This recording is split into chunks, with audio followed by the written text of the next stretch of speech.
Second Cut. This is the podcast from filmmagazine.com where we talk about topics from film history, theory, and whatever else I say through film discussion. I'm Jacob, and I'm the one who is now very scared of the color red. I'm Sam. I'm the one who was quite scared of a fascist movie and thought, well, I better do my own version of that before my people get the wrong ideas. I'm Kieran. I'm the one that is wondering, one, wow, Star Wars nicked stuff from weird propaganda movies, and two, when doing all the advertising for this, was like, I can't really mention what this actually is because otherwise Google will hit me for it. Really get us struck down. Yeah.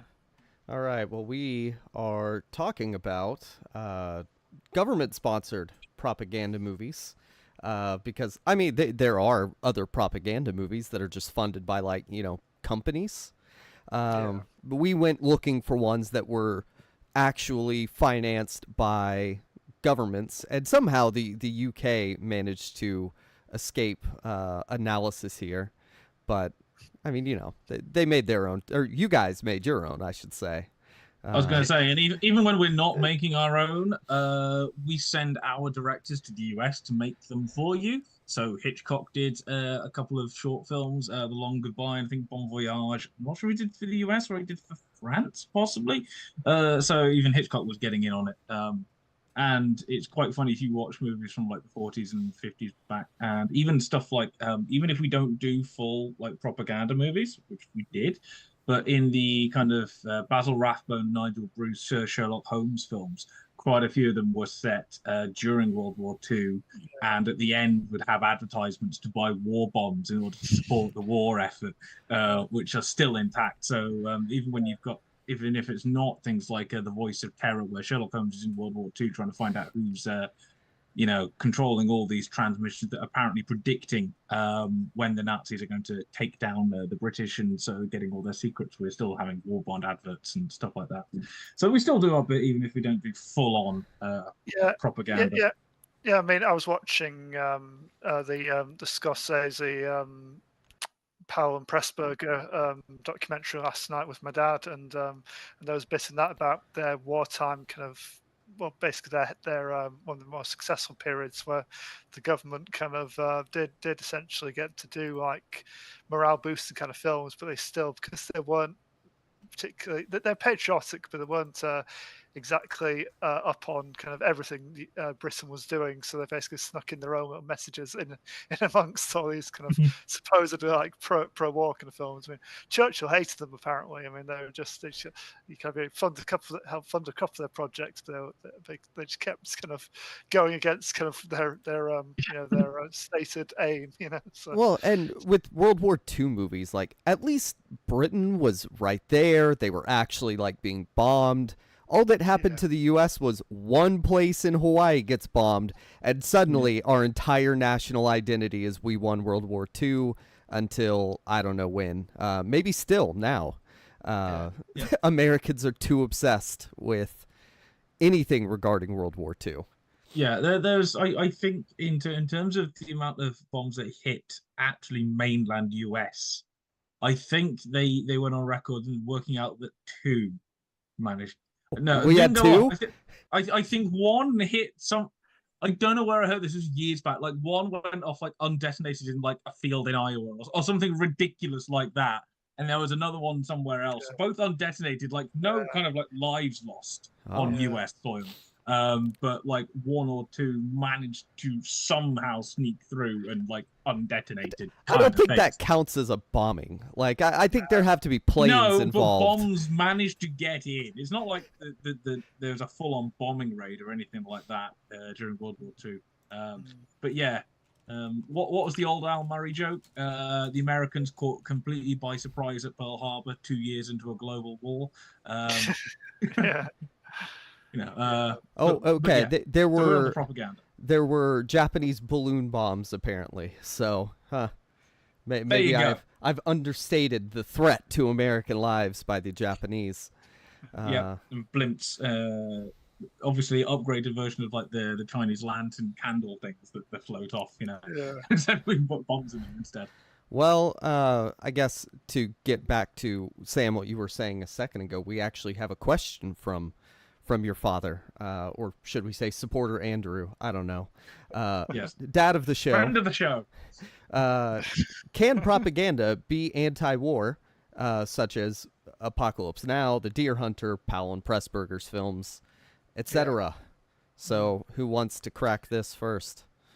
Yeah, I mean, it goes back to that definition of propaganda, doesn't it? I mean, it's literally, it's it's kind of spreading the kind of the message you want to kind of promote. So you can argue for either side really with it, and kind of cherry pick your facts and things to lean into and exaggerate.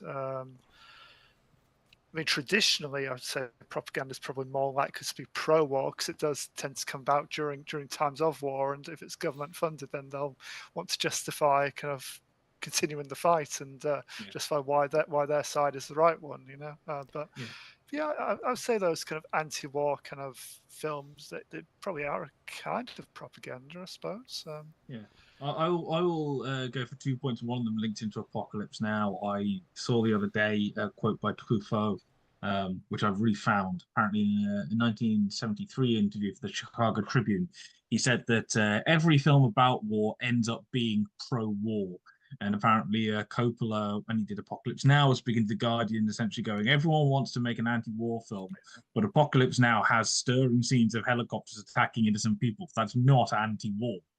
So in the long run, it's like, oh, we can say we're against it, but at the same time, we're going to make really cool images of things being blown up. I mean, that seems like a lazy analysis of those scenes, but it's by Coppola, so that sounds about right.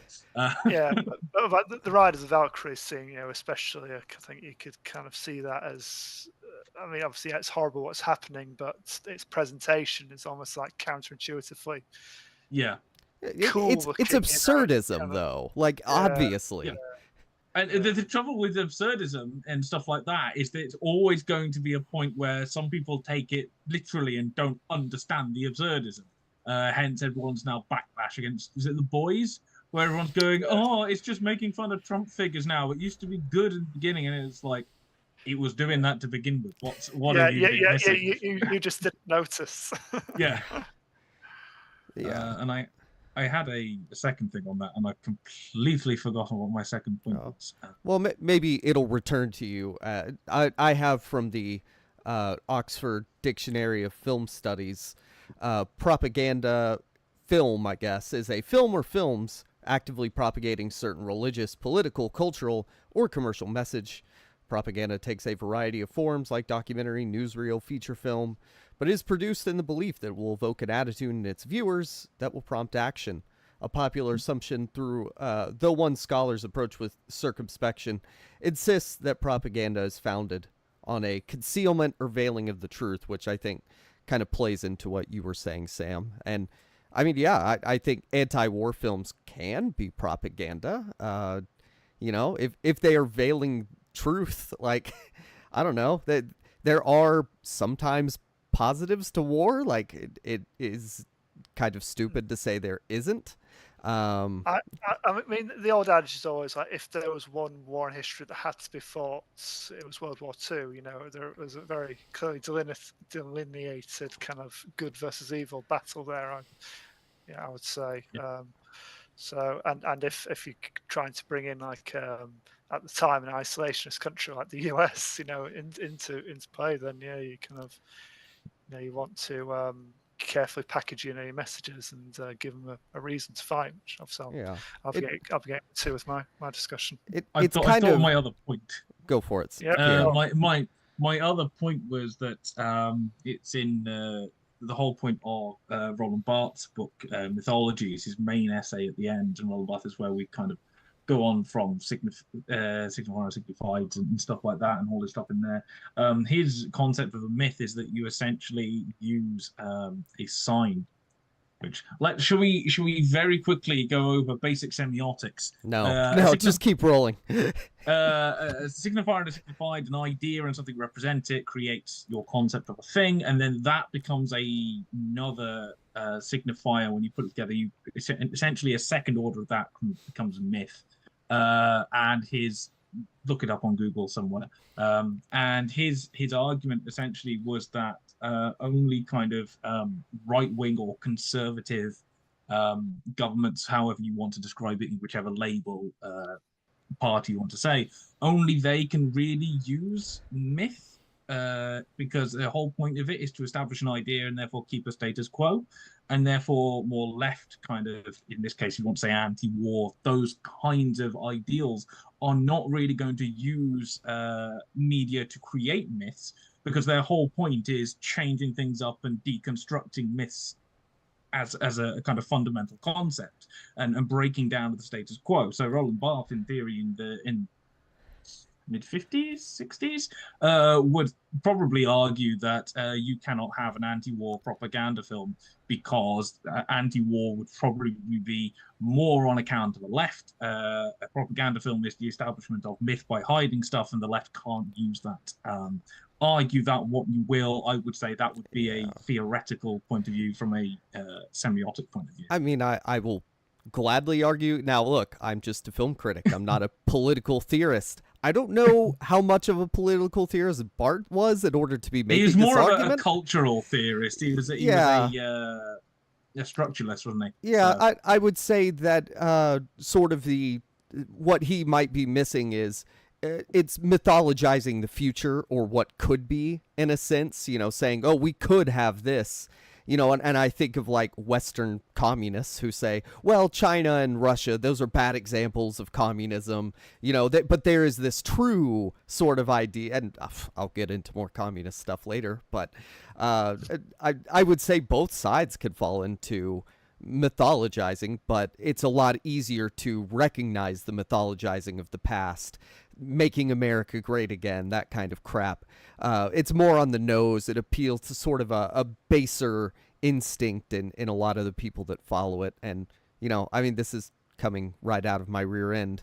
But that seems like such an oversimplified view that is just trying to say leftist good, rightist bad, which, I mean, yes. Welcome to French philosophical thinkers in the 50s and 60s. Yeah, I mean, yes, but also no. But could you make a propagandistic anti-war film? I guess, but to sort of oppose the quote you gave, Kieran, I would say all war films end up showing that war is hell.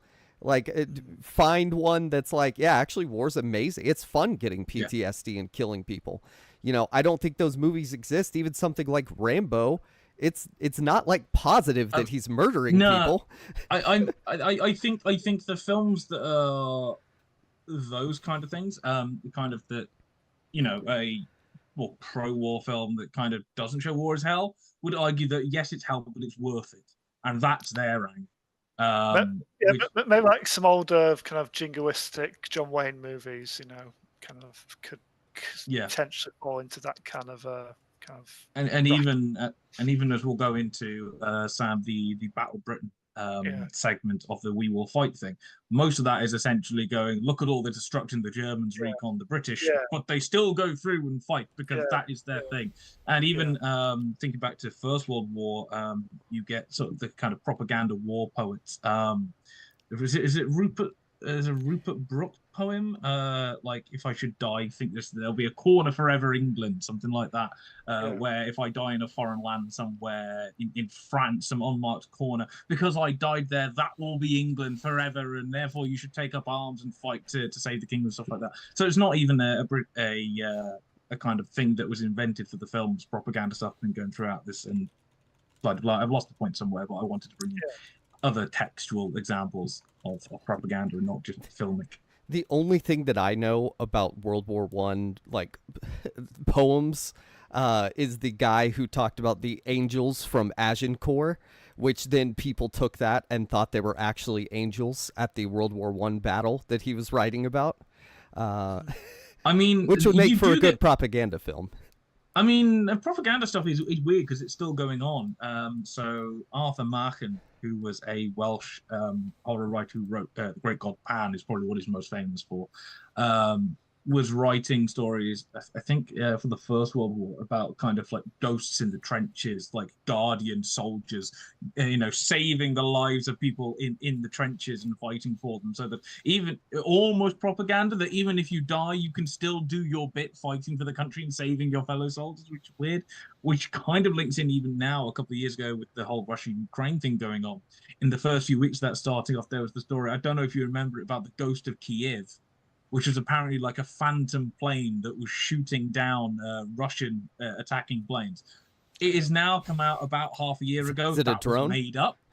it was made up to try and drum up support. But we're still doing these kind of techniques, and we're inventing stories in order to try and create the support. And we're just drawing on old techniques and reinventing. And there is half ideas around in the back of my mind to do a kind of story with a Ghost to Kiev kind of idea in it. But I will come up to it at some point. Kieran, I think your point there leads into James's question. Are all Michael Bay films propaganda? I mean, capitalist propaganda, probably. Yeah, Michael Bay's an interesting one because he gets a lot of funding from the American Armed Forces, doesn't he? So it's like the reason he gets to show off all the latest kind of military gadgets is because they give them to him to show off on camera, and so yeah, I think. I mean, it goes for a lot of blockbusters, I suppose. You're only going to be able to use the latest military hardware if you're going to show the military in a fairly positive light. And Michael Bay's films in general, the soldiers are the heroes, aren't they? Even in Transformers, in Transformers movies, don't trust politicians, don't trust the FBI, but soldiers, they're all right. Yeah, and this not obviously therefore asked is all product placement propaganda. Yeah.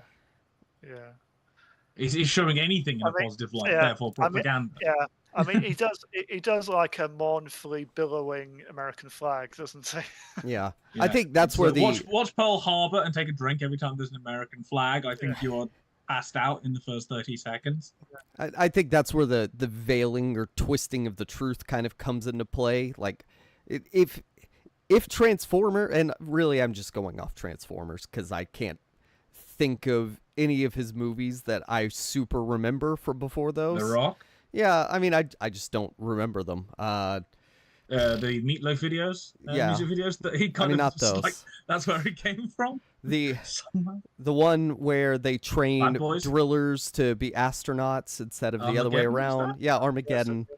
I mean, look, all I remember from Transformers is the robots and that there is military there. Like, I don't come away going, yeah, U.S. military. So they may technically be propaganda because they're not showing like Abu Ghraib and American torture, but like it just comes across as neutral on the military to me. I don't know. I remember robots fighting. I don't remember U.S. military best thing ever. Yeah, even the maybe I'm used to that. The first two Bad Boys in those films, the whole point of Bad Boys is actually, you know what? These two people are stupid and at each other's throats, but they can also kick ass when they need to, and they also like somehow like Korean levels of good at martial arts in the cop format. It's amazing. I'm just going to point out, it's amazing the contrast between like American presentations of cops, where half the time they're fat and useless, and then like Korean presentation, which like they are all like Bruce Lee. Like every single cop in a Korean action movie is Bruce Lee, which I think that's probably the more propaganda than even Bad Boys, because it's so over the top and stupid and infantile that it's kind of a joke. Well, at what point does that sort of fictionalization become propaganda versus just telling a fun story about like a super soldier? Like, is Captain America propaganda, or is he just a fun comic book character that I'm sure some points in the comics, criticizes wasn't he, things. Like invented in like the mid-40s to fight against the Nazis and essentially be propaganda? Yeah, the first iteration of him was, and I think on the first cover it was him punching Hitler in the face. So it happens. Yeah, I mean, it would be interesting if one of us had been. I don't really think of this, but if one of us had managed to get hold of like a more modern, say like Chinese blockbuster, which obviously are in terms of box office some of the biggest films in the world out of the Well, last Sam, decade or so. didn't you do And didn't you do Russian superhero propaganda a couple of weeks ago? I did do Russian. Or I don't know if you call it propaganda. Really, it was rip-off or whatever it was. But no, Trying to like be propaganda. but apparently the way that Chinese kind of film industry, like blockbuster film industry, does it is they obviously they're like really mega budget things, with like modern effects and like use all the normal genre cliches that we would, but there's always a very positive message in amongst it about traditional Chinese values and it's very pro-government and everything like that. Like, So didn't they change the ending of Fight Club? So the ending of yes, Fight Club is everything blows up. yes, But they cut it just before everything blows up and just put a yeah, thing saying that the police managed to come in and arrest them and stop that and all hail the yeah, norm. Like, yeah. Yes, I did. Well, and then also, I'm trying to think of like modern movies. Usually their politics are just so surface level. Like I think about Jurassic Park World 2, where they say like, "Oh, you're a nasty woman" or something like that, and it's like, "Oh, Trump said that." So I mean, it's very vaguely anti-Trump. I mean, is that propaganda or is that just having a sort of liberal take on the world? It's tough to parse in a lot of modern films because it's so integrated and usually on the face. Nish Kumar, a British comedian, a couple of years ago, essentially went, "Look, the left have comedy because right-wing comedy would be really awful. Like, oh yeah, I got another 2 million the other day. It'd be awful." Oh, and he it's goes, always awful. And the right have action movies. Because can you imagine just like the Avengers trying to do anything but having to stop for months on end because they're trying to get through UN red tape? Like, it'd just be awful. They just go and blow stuff up, and that's kind of the point. It'll get rebuilt because of money. That's what Captain America: Civil War is about. It's one side heroes wants kind of unilateral decision making, but they still just go and blow stuff up to the end. Let's be honest. So, like, and Captain America is clearly the right side according to the film's like presentation. Yeah. Oh, Civil War. You mean Avengers 2.5? Yeah. Okay. Yes. Or is it 2 and the other one is actually 1.5? Ultron. It's actually 1.5 and Civil War is Avengers 2. Very possible. Yeah. So I don't know where we got from that, but I think we just said that propaganda is everywhere. Yeah. So shall we go back a few decades then and actually talk about the films? God, nearly 100 years, guys. Yeah. I will eventually get to Star Wars, but that's besides the point. So this is actually the latest film Kieran has watched.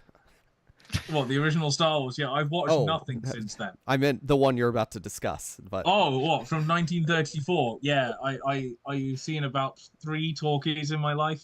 Most of the rest plenty of Hitchcock films were later than that. Maybe I've seen one Hitchcock film later than this. Only 1 or 2, yeah. So this is the one that kind of started us off on this, I guess. And I do want to cover one of the other films by this filmmaker at some point, but I want to tackle it in a separate thing because it's massive as a cultural artifact. It's really interesting. But yeah, Leni Riefenstahl, for those who don't know, essentially her filmic career is in the 30s making Nazi propaganda films. There's no other way to argue it.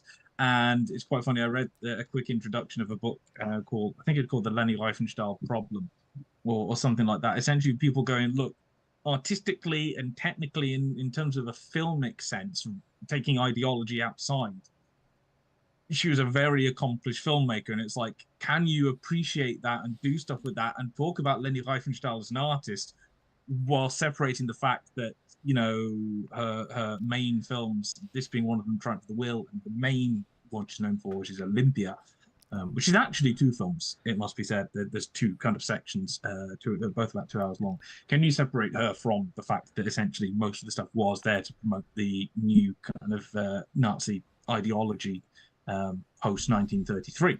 Well, And is it necessary to? Is the other question that begs, because you know, I don't see how you can, to be honest. yeah, and I think even if you don't separate the two, the question is, can you still say there are good things about these films and the techniques are very well executed and stuff like that, essentially without being shot at for going, you're a Nazi sympathizer, which is always going to be a thing. It's a bit like me going, my favorite H.P. Lovecraft story is The Horror at Red Hook, because I just like the story. The trouble is, most of the story is the Americans going down to the slums where all of the immigrants go in and find out that they're essentially raising Lilith and Satan, and there's a chorus and babble of unrecognizable, squalid voices and stuff like that, and it's massively racist. But I still like the story, I like the idea, and I like the kind of monster and the description later on. So can I separate the two out? It's a weird thing, and I think more and more we're going to have that with something like J.K. Rowling, Harry Potter. And that's a weird one for me, because Harry Potter is such an intrinsic part of my childhood. Those stories, those films, the books, the PlayStation game, the Game Boy Color games, stuff like that, are kind of built in me from a fundamental point of view, because they're a very intrinsic part. I started watching when I was like 4 or 5, because I was of that age, all the way through. So they are kind of built into my childhood. And at the same time, I'm going, she's not a great person. And some of the stuff in there, oh, we need an Irish name, Seamus Finnegan. That's what we're going to do. Oh, we need creatures to guard the gold. We'll make them thinly veiled Jewish, like racially stereotypes. Yeah. Oh, we need one person of Chinese descent. Let's have her called Cho Chang. This is great. At least J.K. Rowling was a kid's author, so her aesthetics are like wholly unoriginal to begin with. Like, yeah. It's going to be a thing, but the point is, can you separate some of the stuff with an author in the works, or can you at least kind of put that aside to look at the other stuff in there? And so that's the challenge when you come to something like this film, Triumph of the Will, from 1934, and essentially it was commissioned by Hitler, and he actually served as apparently an unofficial executive producer. I can't remember if he's in the credits or not. So humble of him. I know, right? Well, he was obviously, 33-34, the Nazi Party, which I didn't realize until today was essentially a shorting of like the National Socialist Party in German, and like and socially, it's where you get Nazi from. I just thought it was just a word from somewhere. No, it's a shorthand. The more you find out. But obviously, Hitler and the Nazi Party were very much on propaganda and very much on using film and media in order to reflect their ideologies and what they wanted to put across. And Hitler essentially asked Leni Riefenstahl, she'd done 1 or 2 films before that, one was a Nazi propaganda film, by the way. It was, and essentially what was happening, we've got the 1934 Congress in Nuremberg, attended by more than, I'm reading off Wiki now for technical details, so they're probably incorrect. It was attended by more than 700,000 Nazi supporters, and essentially it's just kind of a documentary, very framed, biased documentary, obviously. But to be honest, if the people like paying you to make this, it's their stuff. You're not exactly going to paint them in a bad light. Like, yeah, that's just not going to happen. And we covered in our Oscar-winning documentaries episode as well, didn't we? All documentaries are constructed, crafted. It's like the director has picks, the stuff to show and the stuff not to show, and how it's edited and everything. So yeah, and I know that essentially she after this, Leni Riefenstahl would later claim that apparently meeting Adolf Hitler was the worst thing to happen during her life, and she was like, oh, I didn't kill anyone. I just did what I was paid to do. I was just following orders. Essentially, and I didn't know what was going on. I was just paid to make a documentary and shoot it like that. So I did, and these kinds of things. But it's just really interesting. And I had another thing I was going to go on to that, and I completely lost it again, because this is where my head is. I'll push back on this being a documentary. It's so composed and so in the the documentary filmmakers are picking this and that or whatever to evoke something, but like at least in the documentary I watched, Muhammad Ali versus George Foreman, we see both of them. Yeah. Yeah. We get both of their perspectives, and yeah, things are left out, but like Triumph of the Will is wholly a construction. Yeah, and it's essentially, we think it was fairly quickly put together. So she was given about essentially a month to gather everything together to go in. And bear in mind, this 1934 at the time. So it's not like you can plan exactly what's going to happen. They've got this going like, oh, in a couple of weeks' time, we're doing this big congress. We're going to have these things. We're going to go around the various towns, give various speeches, and come back and get this big kind of thing in Nuremberg. Can you come and document it for us to create a film out of it? And for the most part, the actual film itself is like it's. I'm going to say, and I'm going purely on the technical side of it. It's fairly repetitive in that you get sort of 20, 30 minutes of lots of crowds and streets, and perhaps the cars touring around, and then you get 10 minutes of them delivering these big speeches. And then you get the same again, and another 10 minutes of big speeches, and then the same again, and then they go and give, big speech right at the end in Nuremberg and the framing and everything like that. It's, for the most part, when you've got kind of the kind of big thing in Nuremberg, there's some, in the nicest way, some very beautiful shots. It looks glorious. It's very well composed. She's got all the angles right to give this massive sense of scale, which in a certain point, if you take everything out of it, you're trying to big up 700,000 people. So you're going to have to get your angles right in order to get this big sense of awe coming across and stuff like that. And it's done very nicely, well, if I can say nicely, on stuff like that. And even at the beginning, the interesting thing that having seen about half of Olympia, which would come later, which was documentary of the 36 Olympic Games in Berlin. At the beginning, a lot of it is about kind of the rural part of Germany, and this would come into Olympia as well. You get lots of shots of kind of rural villages, rural towns. It opens with kind of an looking down from a plane that's coming in and flying through the clouds to come into Germany. So a lot of it is not, so there is a sense not just about kind of the big cities and the big crowds of people, which do come into it very much later, and all about the German youth, and they're all smiling, and the Hitler youth are all smiling. This is a good thing to go into, and the propaganda stuff like that. But there is a sense of trying to drag a Germany out of the ground, out of the dirt. This is where we come from. It's the rural roots, which is where we should be. And this is something that goes on to in Olympia. There's lots of stuff about being in nature, and even going back to Greece and Athens, and very much a primitive side of a primal man in a way that is in here a little bit, although mostly in Olympia. It's very interesting to watch if you kind of ignore everything else going on.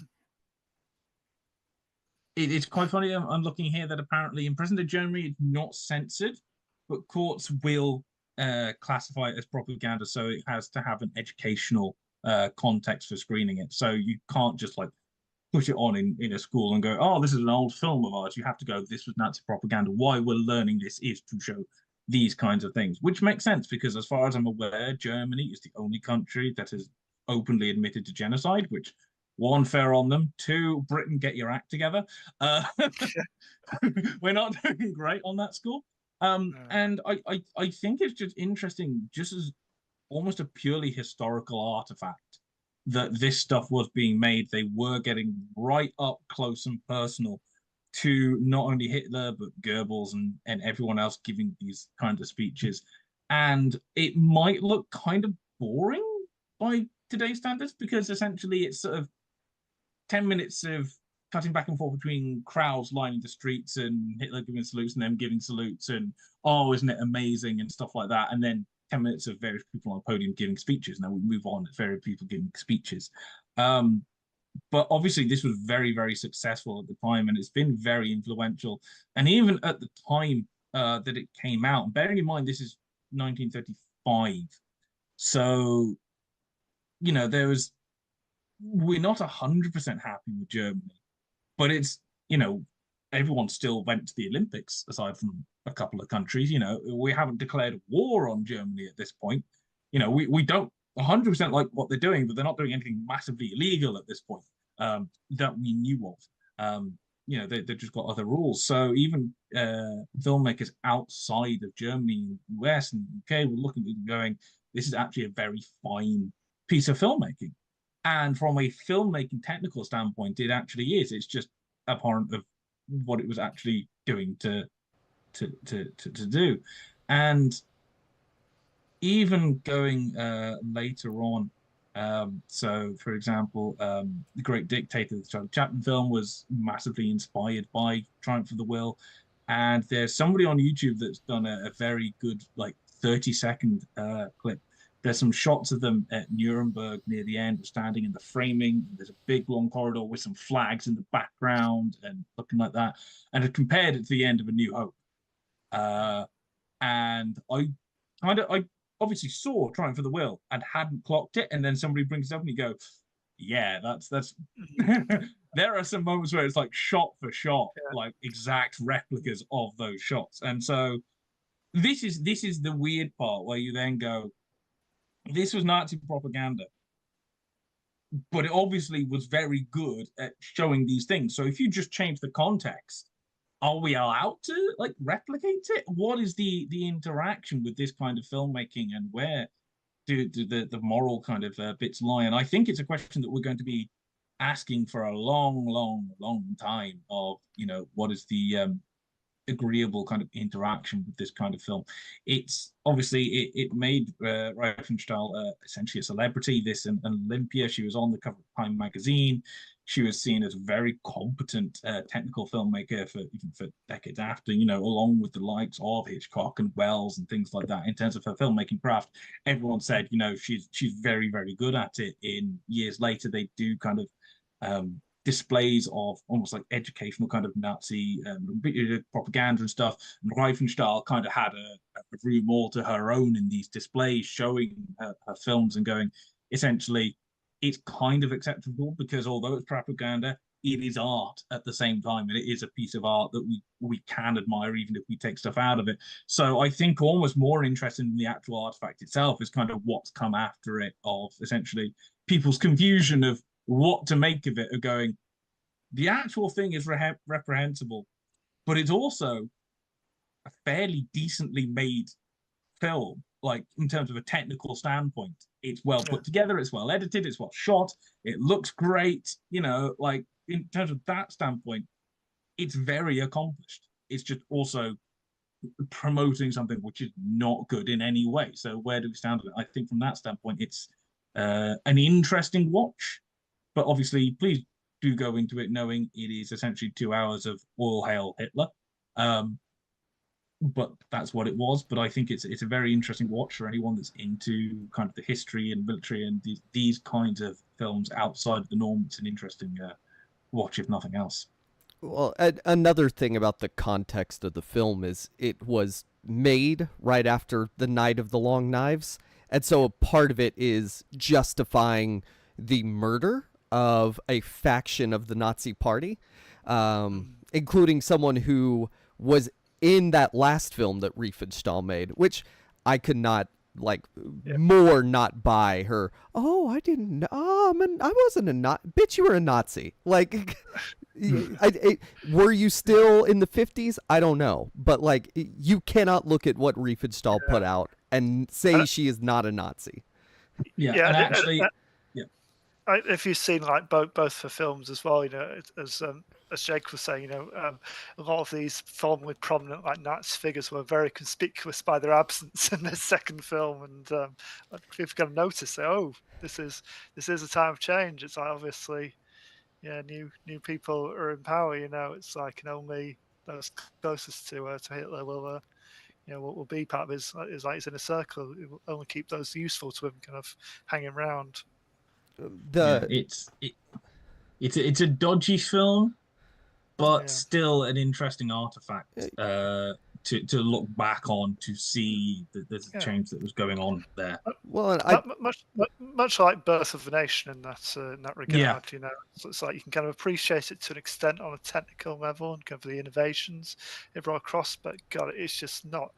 It's a really sickening watch. Yeah, well, it's like you know, it's like Birth of a Nation in the sense that it was popular, and so maybe it was the first place people encountered certain things. But like Ziga Vertov has massive crowd shots that are much more interestingly edited in Man with a Movie Camera, set to like music, showing a city symphony.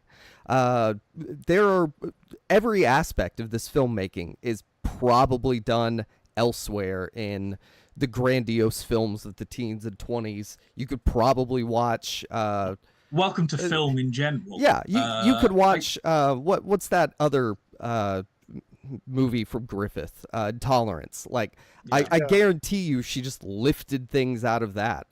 And the entire idea of like the Nazis marching through the streets, the architecture that was hastily erected to, you know, create this view of Nazi German society. Like the entire thing, I read a chapter from Siegfried Krakauer's From Caligari to Hitler on this. And which is it, for those who don't know, is it regarded as the first piece of film criticism book-wise in the world? I don't know. Or one it's of pretty the early. First. It is 47, I want to say. Yeah, what he talks about is Goebbels discussing propaganda as a creative art, and essentially the way that Triumph of the Will substitutes reality with a picture of reality. And I think in the context of the film, you can't separate anything from the ideology because it's made to sanitize and drive the ideology. I mean, Goebbels was a really big fan of cinema as an art form, you know, and he saw like the power in that. I mean, he tried to get like Fritz Lang on side like early on, you know, he kind of that's why Fritz Lang went to America, wasn't it? He basically said, I think, so, I don't know exact kind of phrase of it, but essentially he said, look, we'll put aside the whole being Jewish thing. You know, if you make the Fuhrer, you know, some wonderful films as wonderful as Metropolis, then we're prepared to turn a blind eye to that. And lying understandably couldn't get out of there fast enough. Well, it is weird to think. I actually think that had the Nazi Party arisen in some way about 50, 60 years earlier, they wouldn't have worked. Because there's such a large portion of it was the use of mass media in order to influence popular opinion. I mean, in 1940, or was it 41? I can't remember. They managed, when they invaded France, they managed to essentially get hold of Alexander Alyekhin, who was he was the world chess champion at the time, and they essentially. Well, people are still on the borderline of whether he did it kind of voluntarily or whether the Nazis just had his family hostage. So he had to write stuff about essentially like the Jews are very technically proficient at playing chess, but they can't create great art out of the game and stuff like that. Which is why we reckon in 1946, after the war, the Portuguese secret police actually killed him. Whilst technically holding the title. So the whole thing of Nazi propaganda is so much an intrinsic part of their thing. And I think if nothing else, it's interesting. Again, we'll finish on this note. It's an interesting artifact purely almost from a study of propaganda and of the rise of Nazism and this kind of thing, and a way of learning about history, even if you don't take it from a filmic, cinematic point of view. You take it like a diary entry or something along those lines as an artifact rather than a piece of cinema, even though it is cinematic and people have used stuff from it. Yeah. On that note, I checked 3 of the Bordwell books that I own. It's mentioned in film history because, it's a thorough look at film history. Once again, we've said this, but R.I.P. David Bordwell. However, I will get a David Bordwell episode out at some point. The film art and introduction and history of film style make no mention of Riefenstahl, any Nazi films, And what I sort of take from that is it's completely possible to tell the story of film aesthetics without Triumph of the Will. So how influential is it really? Like, how necessary is it in film discussion outside the context of propaganda? I would say it's pretty easy to ignore.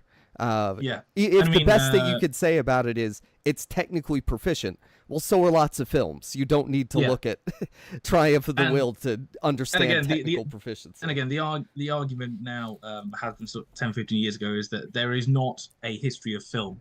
There are film histories, and it's all about how you frame it. And so you can completely miss this, or you can take it as an intrinsic part of your discussion of film history. In the nicest way, something like Citizen Kane, you could tell the story of film and miss that out, or you can have that as a keystone in your particular narrative. Again, this is to a certain extent the way you describe film history is propaganda. It's putting your slant on what is important and what isn't. So it's an interesting one, but you can miss it out if you go through your whole life having not seen Triumph of the Will. Nothing is going to happen. But if you're very much interested in history and in kind of this period in history and how the media was used to create sort of ideologies and things like that, then it's probably going to be on your list of things to watch if you're interested in those areas. Sorry, one last thing. I'm not sure it even displays a coherent ideology. Like, I feel like it goes out of... I watched this, I don't know, 2020-ish for film class, and, like, it seems almost clear of ideology to me, which is what makes it a problem, because the cornerstone of... And, I mean, this is the same with American society, too. The cornerstone of it is white supremacy. And... that the core of Nazi ideology is almost completely left out. I think there's like one little line where somebody says something about Jews. But I mean, I think the entire point is to sanitize and for the average person, just make them go, oh, this is about Germany. Germany's great. Make Germany great again. Well, that was their entire thing until 1939. It was to show everyone that essentially we're exactly the same. We're just rebuilding. That was their entire thing. There was no kind of... It wasn't to promote their ideology. It was to promote Hitler.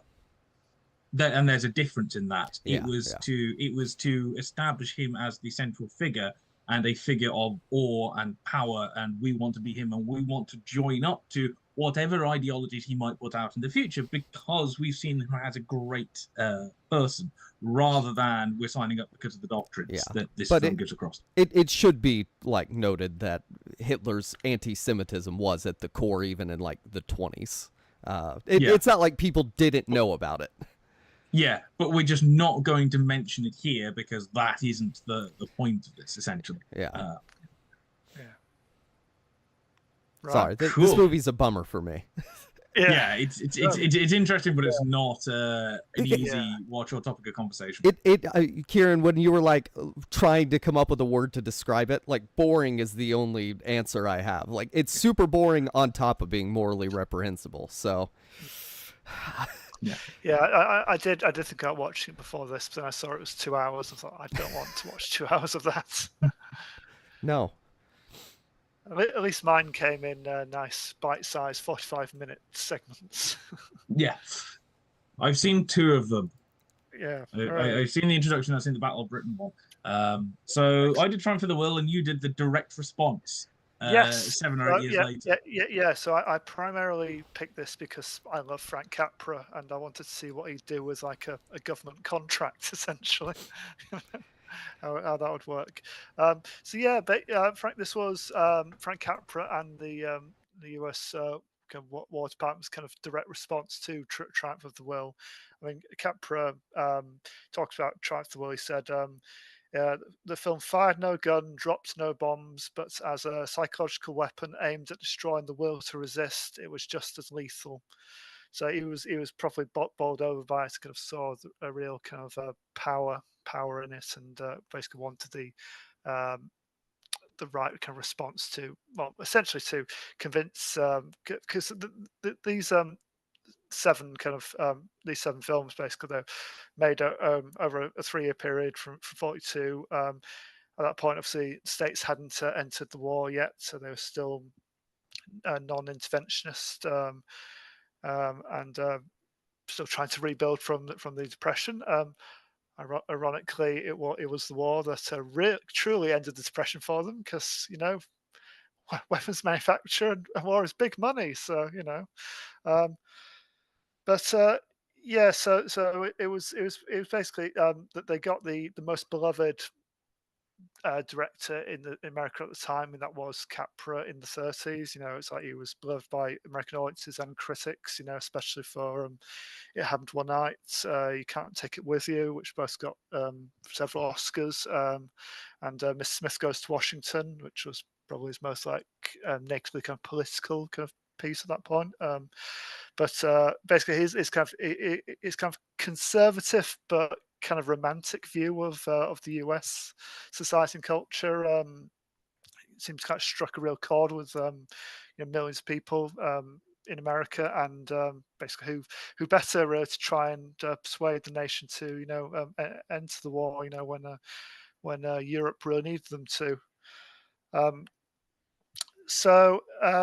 Yes, it's a series of 7 films. So Prelude to War, The Nazi Strike, Divide and Conquer, Battle of Britain, Battle of Russia, Battle of China, and War Comes to America. I've not seen them all. I've seen 4 of them, and I thought that's I got the gist, I think, by that point. But I think I've probably seen possibly one of the best ones in Battle of Britain, though. I've heard that the other one to see, and if you get the chance, is Battle of Russia. I mean, that's the only feature-length one, and that's nearly an hour and a half, and that's meant to take influence from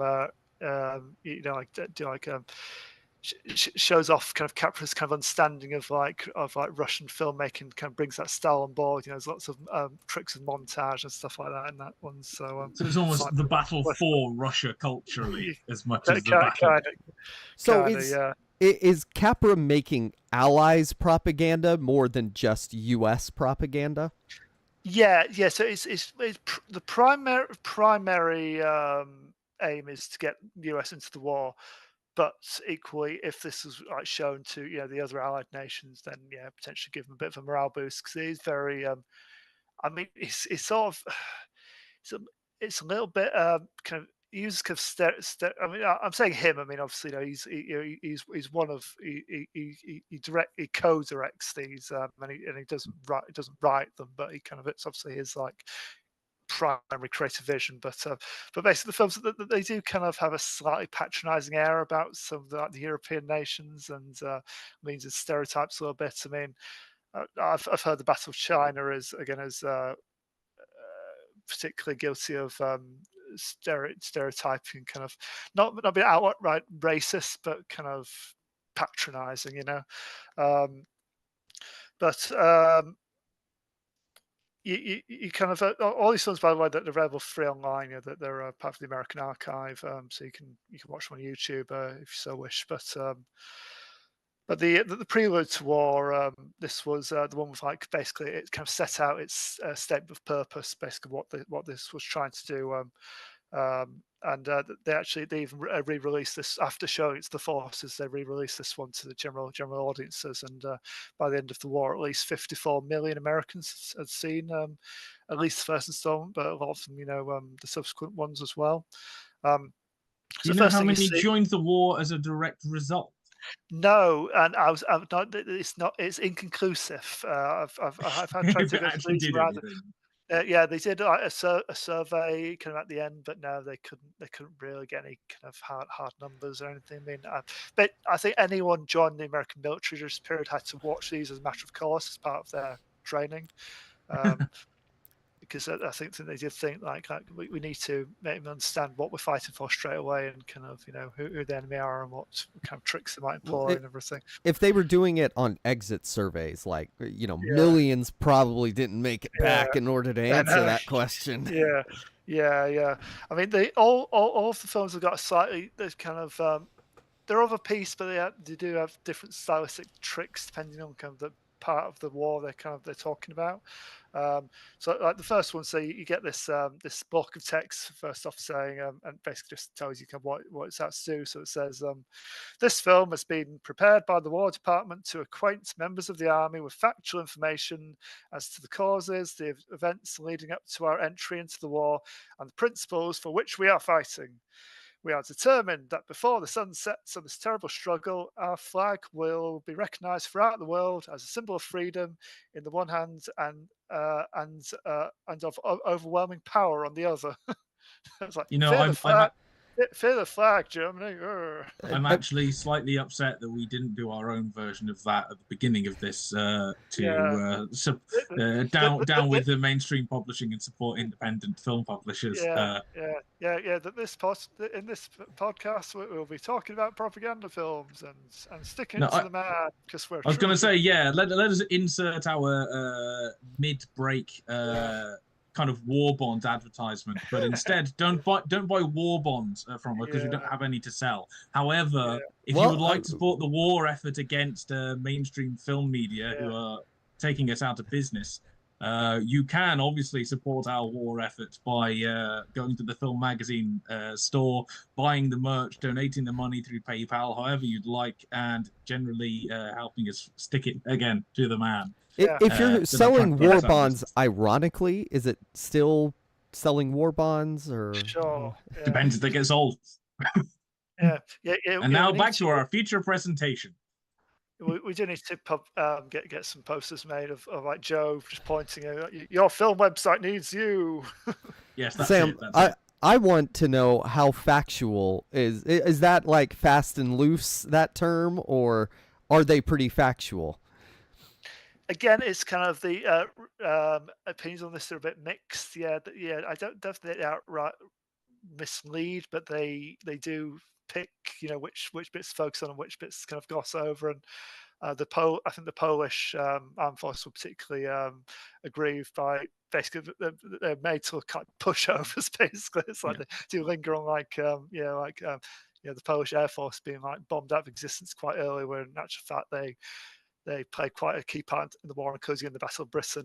But there's no mention there. I was going to say, the trouble is, if you're trying to get the Americans into the war, saying everyone else is doing a really good job of it, and you don't need to worry that much, probably isn't going to do the thing. If you are the only people that can stop this. I would say broad strokes it's generally factual, but kind of in terms of how factual as well. Please remember that the animations in this.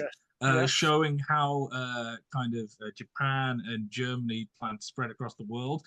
All those animations were done by Disney. So Disney were very much part of the war effort. I mean, that's why they didn't do any real features in the 40s, because they were busy. The hilarity of then Disney being a Nazi sympathizer, despite the fact that he was part of the war effort too.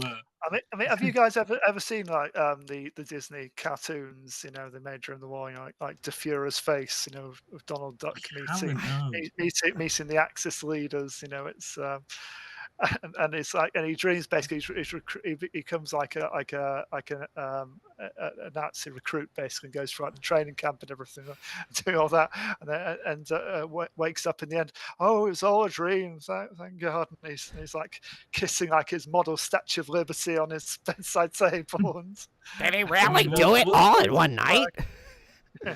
I mean, we'll get to a cross between that and Twilight Zone in a minute with Jacobs.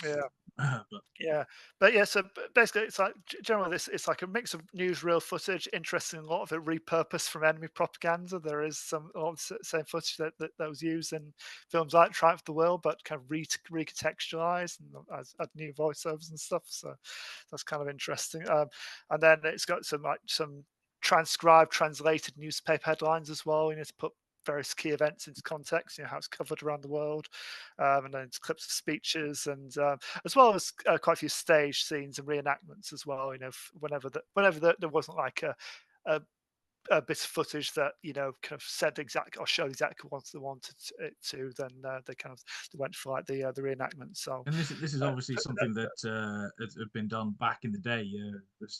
said when I did my thing on Georges Méliès that Yeah. the original news programs Yes. weren't a thing. So he would Yeah. essentially refilm dramatizations of news events of the day and show that. So in terms of kind of the line between real and not, blend them Yeah. together, this isn't anything new. Yeah.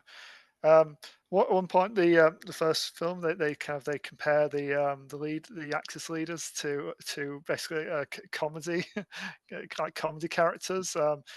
So they show Hitler, Mussolini, and Hirohito, and what was the quote? Yeah, so they say trouble comes in threes. Well, take a good look at this trio. Remember their faces. If you ever meet them, don't hesitate. Yeah, and I mean, and that is a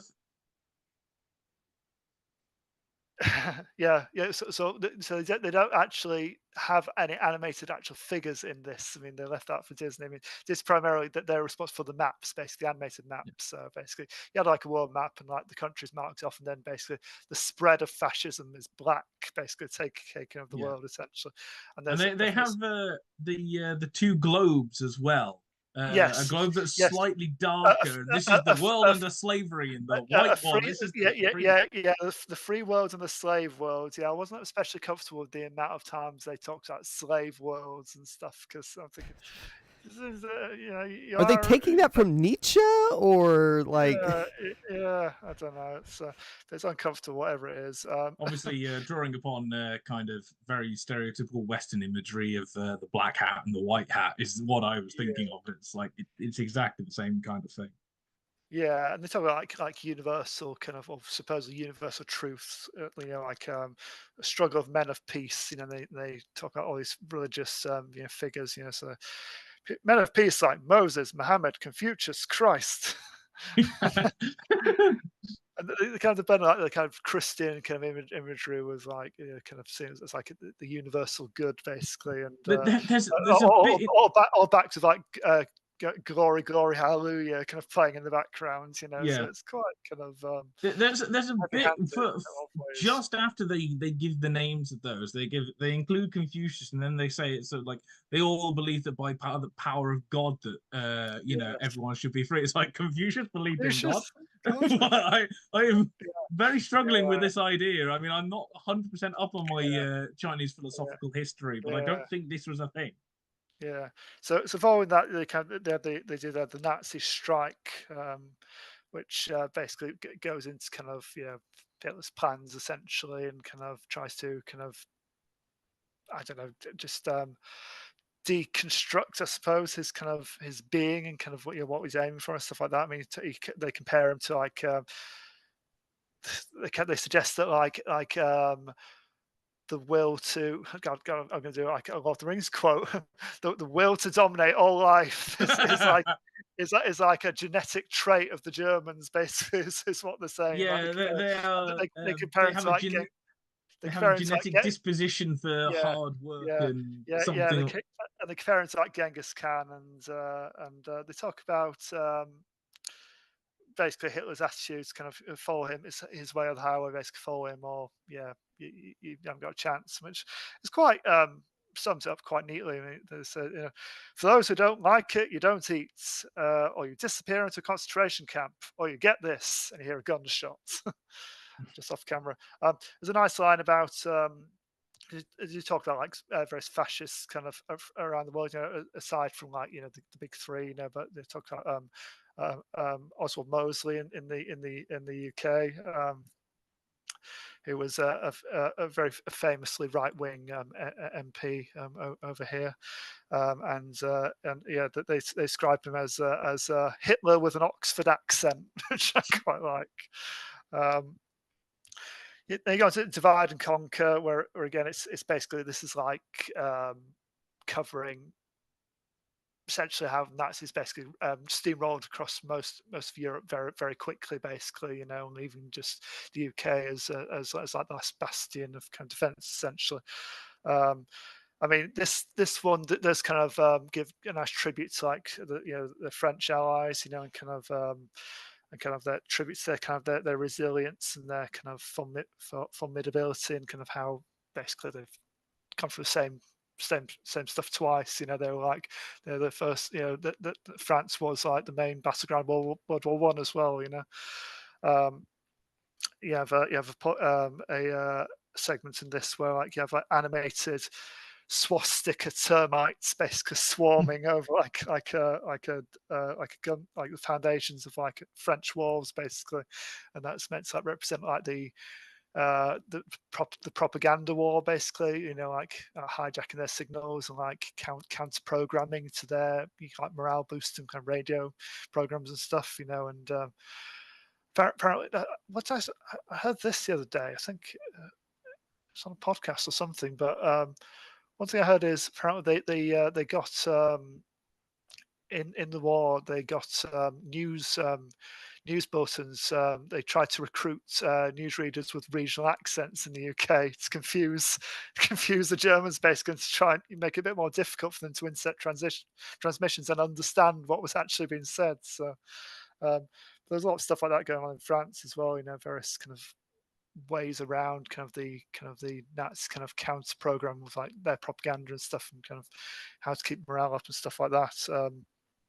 But basically, kind of you open this kind of third film with like the invasion of Norway, and ends it with like the miracle of Dunkirk. You know, like all these, you know, soldiers rescued from the beach, but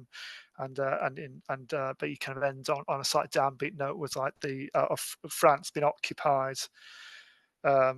But a nice little quote at the end, kind of say, they say, "Free men are like rubber balls. The harder they fall, the higher they bounce." So it's like so things may look a bit bleak now, but you know, we'll be back. You know, Free men are like rubber balls. We can turn them into bombs. Yeah.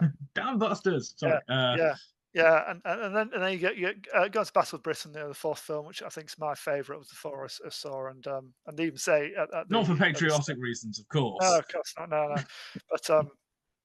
But they even say, now time for the main event, the Battle of Britain, and they basically set out like step by step Hitler's simple kind of invasion strategy of England, you know. So 1, knock out the air force; 2, pulverize the coastline with bombers; and 3, main invasion led by panzer tank divisions. And he basically didn't get past step 1.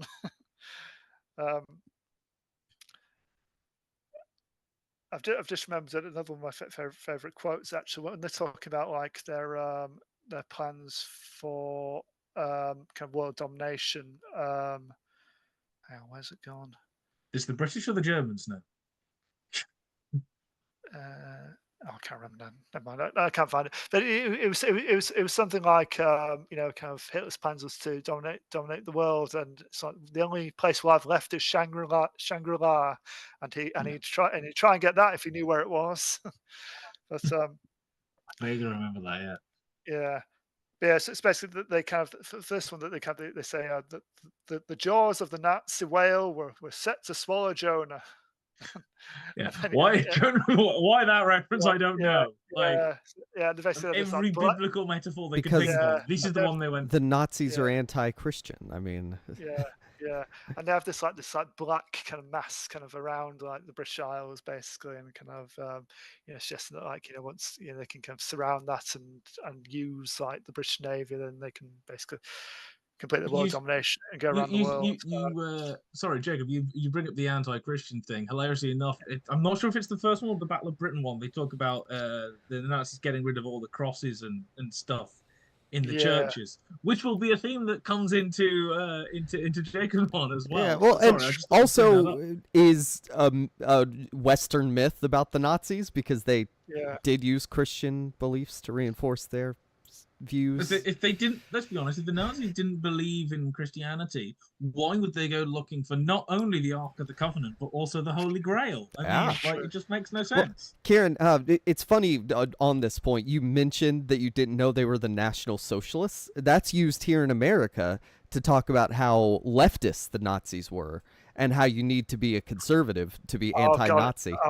God, it's one of my things where I see that on social media, I want to scream into a pillow. It's just because they've got socialist in their name, it doesn't mean they're the same thing. It's like they've never heard of propaganda, and they just take everything on its face. Yeah, it's especially in the nicest way. I mean, I don't know anyone that lives there. The chances of anyone lives there coming up, listening to this and having a go, this is very slim. But you know, like the Democratic Republic of the Congo. Yes, obviously they're very democratic. Like, Democratic Republic of North Korea. Yeah, there's the old joke. To be a non-commie, you have to wear the same clothes as us and like the same music as us. Yeah. But sorry, yeah, your costing, just to remind you. Yeah, but this one's kind of interesting because I think of all of the films, this is probably the one that has the most reenactments, and that's probably due to the fact that England was so badly bombed out. I think it's like they have some very harrowing kind of footage of like families struggling and everything like that, and like the war effort and everyone pitching in, and British keeping calm and carrying on and everything. But I don't know how easy it was to like get the crews over and kind of film like the stuff they needs to film, and I think a lot of it was possibly like done after the fact, kind of filling the gaps where they couldn't get like the appropriate footage. Yeah, I quite like it. It's almost kind of tongue in cheek, kind of like it's kind of attitudes like towards British, like cheeky Cockneys and stuff. There's a few like scenes like they're just ordinary London men and women just hanging around and kind of being neighbourly to each other, but just being kind of just keeping cheerful and telling jokes and things, and just yeah. You talking about the reenactments? I can't remember exactly where it is in that one, but there's a bit where they're trying to give like bombs falling in the middle of the day, and it's just one shot of somebody hitting the ground, and then they just play bomb sound effects over the top of it. I think it's a very, very slight camera shaking. There we go. Yeah. And there's someone like supposedly under the rubble, but I think it's quite clearly a reconstruction where they've just laid down and put something over them. And foam rocks. Yes, so they can reenact it, like them dragging them out. And it's so heavy. It's made of solid cardboard, Well, Sam, I'm curious to know, you mentioned all the different accents earlier, but do they bother to show the difference between England and Scotland and Ireland, or is it just Britain? No. It's just London. And Wales. Sorry, I didn't mean to leave Wales off, Kieran. Yeah. I mean, Ireland, the Republic of Ireland were neutral for a large part. They were technically neutral, but they gave the Allies use of their runways. So, sorry, tell I know it's mostly London. They also reference Coventry because that was the main manufacturing centre. Dover at some point as well. So they reference a couple of the towns, but in terms of the main basically anywhere that made planes or ships, So I think Coventry as a city was particularly badly bombed out, and it was one of these cities that was also had to be basically rebuilt from the ground up because it was that badly affected by the Blitz. It does reference kind of like Goering's kind of just keenness, to obviously to not fail Hitler, and to fulfill the objective, of getting the RAF out the sky as soon as possible. And it references like there's almost like a kill chart, just like the number of like planes that like Germany had sent over like a like an 18-month period, and how many were shot down compared to like the British. It was quite incredible. I mean, it's very much, I think, obviously, as a closest ally, it's like it's very much kind of look at what our friends are kind of going through, and this is why we need to help them. This is why we need to fight alongside them because they've gone through so much. And it's a very kind of there are some like cheeky, almost like sitcom kind of scenes, of just people. I said just keeping cheerful in like trying circumstances, but there's also some very harrowing imagery of mass graves and stuff, and people queuing up, to pay their respects, to people of whole streets, have been bombed out of existence, and they also talk about like how under resourced UK was at this time as well, because obviously they'd had to flee from they pushed out France. They narrowly escaped Dunkirk. They were holding their own in the air, but otherwise, I mean, they're very under resourced. I mean, there's even a mention of the Home Guards, famous by Dad's Army on UK TV. basically that they were our last line of defence. If the Germans ever did get over here, they'd be met by a load of teenagers and old men, conscripted into service, and Would they be wearing you know, blue war paint and yelling freedom? oh, they should have been, shouldn't they? Maybe that would have helped. So this is. I think this for me, this one is probably the most effective use of kind of old techniques. The kind of the combination of the kind of the voiceover and the newsreel, and then the reenactments, and giving him. I suppose it's one that makes it's an easiest to watch really as a film. It's kind of it's engaging and entertaining, and tells you all the information you want about the time. But obviously serving a purpose in terms of encouraging again the states to actually join the war, which soon after this they did. I mean the remaining films in the series were made just as the US was entering the war essentially. The final two I think were in 45. So yeah, they were obviously in Europe by that point. So you finally got your act together. Yeah. Yeah, I mean, there was there was another line about like kind of what will kind of cause us to join the war. Because I think this was after Pearl Harbor. So I think this film this was after Pearl Harbor, but before the actual US actually properly entered the war site. It was those like several weeks. It's like what it was something like what will cause to enter the war? Will it be revenge for what's been done to France and Norway and Britain, or will it be Pearl Harbor, or will it be standing up for what's right? And it's again, we all know the answer to that. Yeah. So yeah, it's quite interesting little series. I mean, I don't know if I didn't know otherwise, whether I guess this was a Frank Capra production as such. I think it was very much like a jobbing director in this era. I mean, again, like Disney, he was another person who didn't really get to make too much in the 40s. He kind of, because this was his primary focus. He did a couple of films in the early 40s and then a couple in the late kind of later on. But by that point, he was sort of out of favor with American audiences. So I think this was probably a way to get his kind of use his passions for a good for a good end to so yeah. Yeah, I mean, thank goodness for the war being over, so that the young guns at Kaye could finally watch his movies and Yeah. Yeah. Well, that's our documentaries out. Yeah. Well, I don't know. Down to an hour-long Twilight Zone episode. Yeah, mine might be a documentary. I mean, it purports to show us more of a biopic than anything else. An American town, not unlike any one in Iowa, Kansas, California. Yeah, we watched, or I guess Kieran also watched it. Yeah, Red Nightmare. Red Nightmare was, I mean, it's not technically a movie. I suppose we could get into what's your definition of movie in order to argue that, but I'd say it's more it's just... a piece of filmmaking. It's infotainment, maybe? I don't know. But it is a Department of Defense produced... Yeah, Twilight Zone meets 1950s sitcom. And it's about freedoms. I kind of now understand where Americans just get the generic appeal to freedoms now, because I'm unclear on what the point of this movie is. So the commies are evil.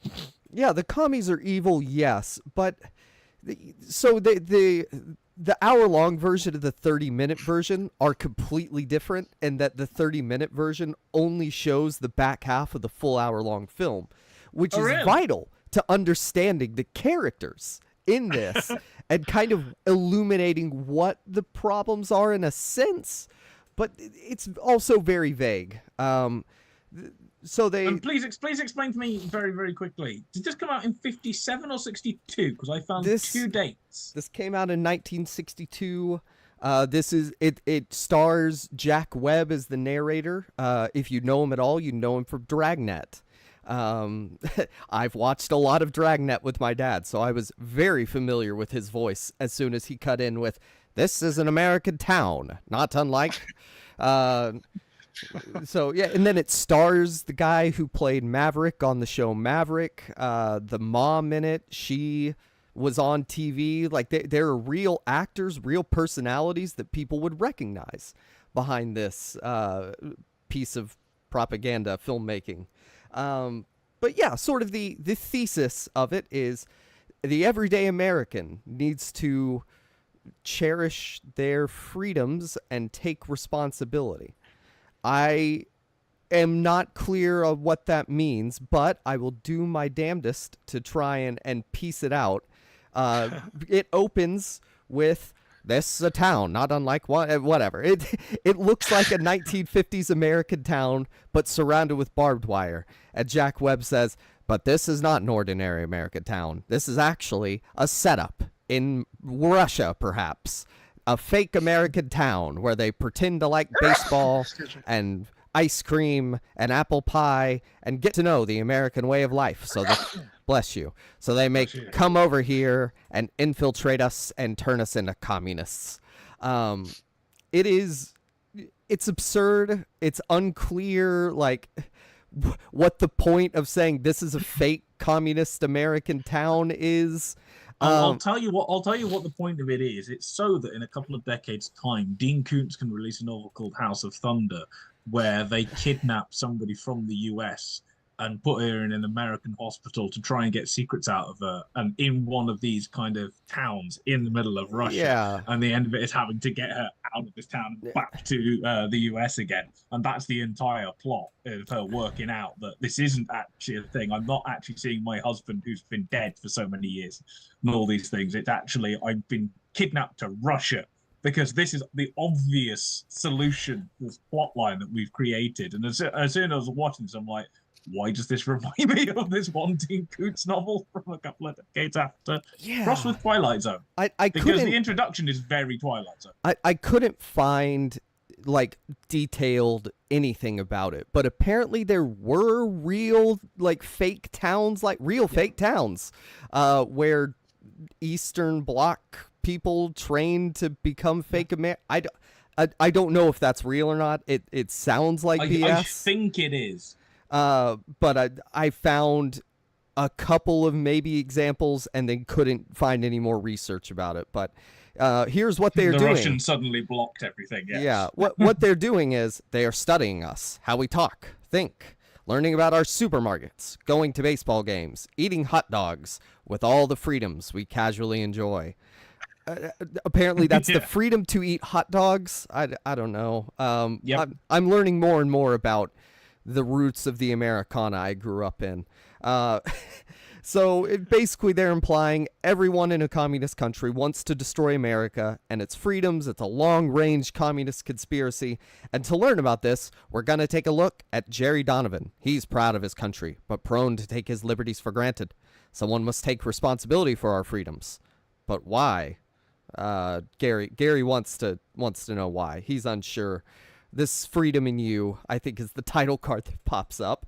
It's an alternate thing for it. Yeah, essentially what this movie is, if anyone hasn't got this is one of the 1950s kind of Cold War sci-fi, like Body Snatchers, It Came from Outer Space movies. It's the same principle, but with a voiceover and dialogue of a sledgehammer. And there's no story either. It's just really boring. No. At least the sci-fi ones have story to them. This is just, this guy is not American as he believes. Let's see how that is bad. And I thought his name was Gary because, like, the audio is terrible. It turns out it's Jerry, not Gary. And the problem with Jerry, proper American name. Yeah, the problem with Jerry is unclear. He takes his freedoms for granted, and this isn't in the 30-minute version. This is all just the hour-long version. This first part. Yeah. So Jerry has a giant house. He works at like a machine shop. He has a son named Jimmy who is really fast. His daughter Linda is a girl mechanic, and they say she is a girl mechanic. Her boyfriend is Bill. Bill is vital to the story. Gary has a wife. I don't know what the wife's name is. The wife, probably. Yeah, the mom. Sally is his other daughter. And then I don't know. He's white. There's not much to Jerry. He's pretty milquetoast.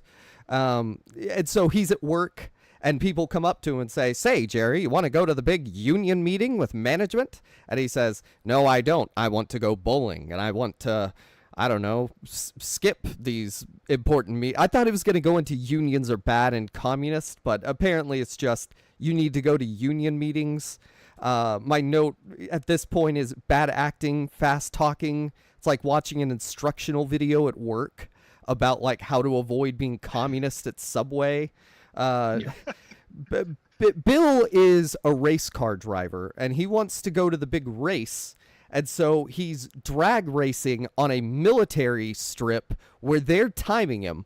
It doesn't make any sense, but then he goes... This is the kind of things you can do if you're not living under a communist dictatorship. They don't have seatbelts in their car because they're communist, and then they're inside of the military office. There's the one black guy in the movie. He is a soldier, but he's in it for about 2 seconds.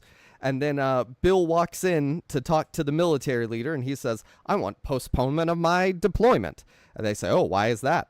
Because I want to race cars and get married to Linda here.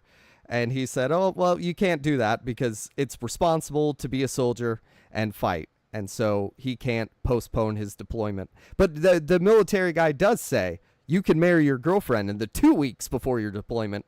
So she could get that TRICARE. I don't know if that's the point. She's 17 years old, and they're talking about her getting married right this second. Welcome to ye olde days, where like if you read any novel from like the 1700s onwards to about 1920 probably, it is very common for two people to meet and about 3 days later try to get married. And I think this is just a carryover from that somehow. Jerry once again is confronted by somebody who says, Jerry, you got to come to the big meeting. And he says, no, I don't want to. Oh, my in-laws are coming over, I think is his excuse. Because he goes home. He says to his wife, this is just an excuse so I don't have to go. By the way, when he gets home, this is in the 30-minute version. This is like the first shot. His son and daughter are playing cowboys and Indians, and they say, you took our land, you bad white guy, or whatever. And he says, oh, I need to be a good guy. And I don't know if they're trying to say Indians are bad. I guess at least they acknowledge that we were stealing their land. I don't know. It's unclear what the point of that is. But yeah, he goes into the kitchen, and his wife is really berating him. She says, you wouldn't call me a nag, would you? Not more than any other woman, Jerry says, almost verbatim. And she says, well, you didn't want to go to the PTA meeting. And he says, well, that's boring. That's my bowling night. It's not like the fate of our country is decided at those school board meetings. Well, now we're learning they do. They do, because now we are teaching like Jesus in schools and stuff because of these school board meetings. So maybe this isn't propaganda so much as just common sense at some points. But Bill is at dinner with them. Linda's pouring coffee over her strawberries, which is a big deal. Maybe it's communist. I don't know why that's a thing. You mention it now. Like, oh yeah, that happened. Why is this brought up? It's not clear. But yeah. I'm going to look up coffee and strawberries. Is this a thing? Yeah, Bill and Linda announced their intent to get married, and Jerry wants them to wait a while, but waiting is communist. I don't know. He's being pragmatic. Pragmatism is communist, maybe. Jerry and his wife... The only thing I can find if I Google coffee and strawberries are recipes for like iced strawberry latte. That's about it. Oh, there you go. It's not a sign of like burgeoning communist sympathies. I don't know if this just draw attention to redness of the strawberries and therefore like red nightmares. It's unclear. But Jerry goes. The kids make a big deal of it as well. They do. They're way too big of a deal.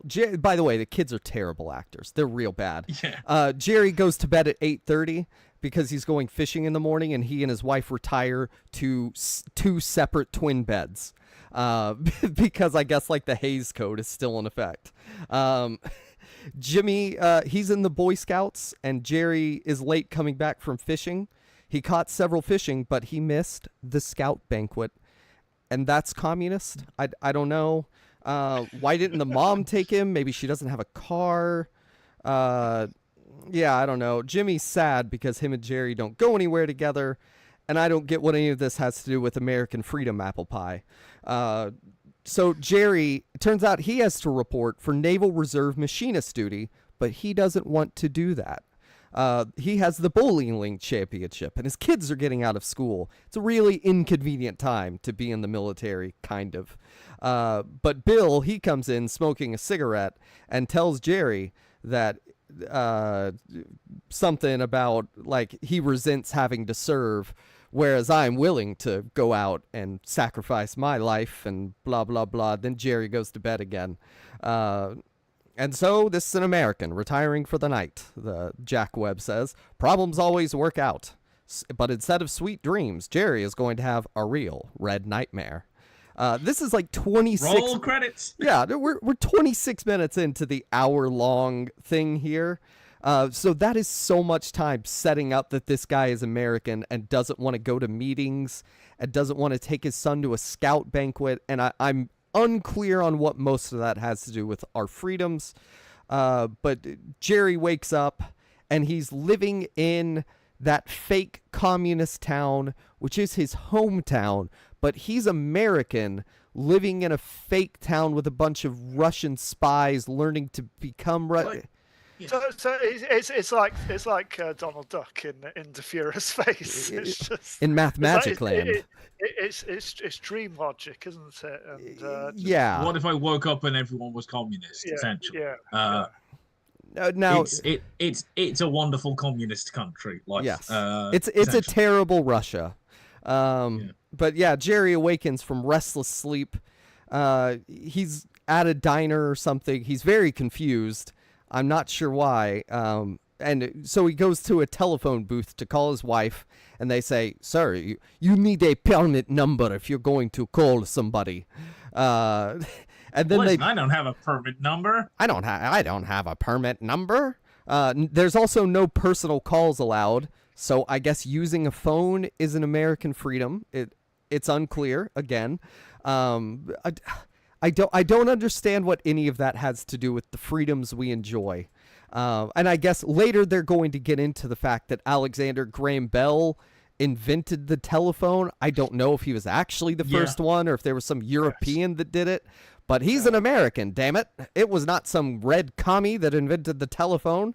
So I don't know. Yeah, so it's like obviously partially somehow they've either done like the thing with North Korea does where they change all details of like football events so they win. It's either that or they've done some kind of like alternate timeline, like Sound of Thunder thing where there's a different person president and stuff like that. I don't know.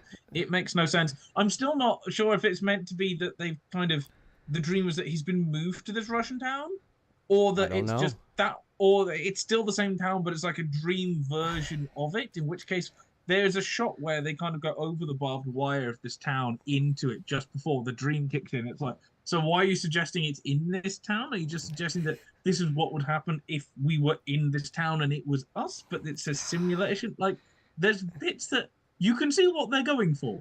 And some of the people are European. You understand what they're doing, but it's not technically correct, if that makes sense. Like, you go, we know the point of it, but it still doesn't actually work. It's not artistically well done in any way, but that's what happens when the military makes a movie. The communist military guy, a siren goes off, so they all go to this big meeting, and a military guy tells them about the next step of their indoctrination. Like, I don't think people are that upfront about you being indoctrinated when they're indoctrinating you, but maybe they are. This isn't. Well, maybe it is. Maybe it is pretty upfront. arguably. The comrades. It makes me think of the scene again in Body Snatchers where they all gather in the plaza and they hand out the pods and it's like, you're gonna go to here, you're gonna go to here, you're gonna go to here. Yeah. But at least that was done with subtext. This is just, there is no subtext here. No. This is, we are communists. You are going to be communist. Okay. We are going to make you bad. Yes, we like to be made bad. If you live in a communist country, you're a comrade that must purge the mind of Americans to enslave them in the dictatorship of the proletariat. That is a thing that the guy says. We are going to make them part of a dictatorship. And I was like, you could not more miss the sort of theoretical underpinnings of communism if you think we want a dictatorship. Like, I get it's propaganda, but you could not more miss the collectivist point that you are also trying to make in your own movie. They must look for signs of weakening in the capitalists. Duplicity, deceit, treachery, and inconsistency are effective against Americans. It almost does the thing where the propaganda kind of point is so overdone that it starts to like overshoot the mark, if that makes sense, because you can't take it's it just seriously comedy anymore. I can't take it serious when the guy is standing there saying, we are going to make you mindless communists that are slaves to the communist will. Like, come on, guys. Were people taking it seriously in 1962? Well, I will get to that. So it goes on.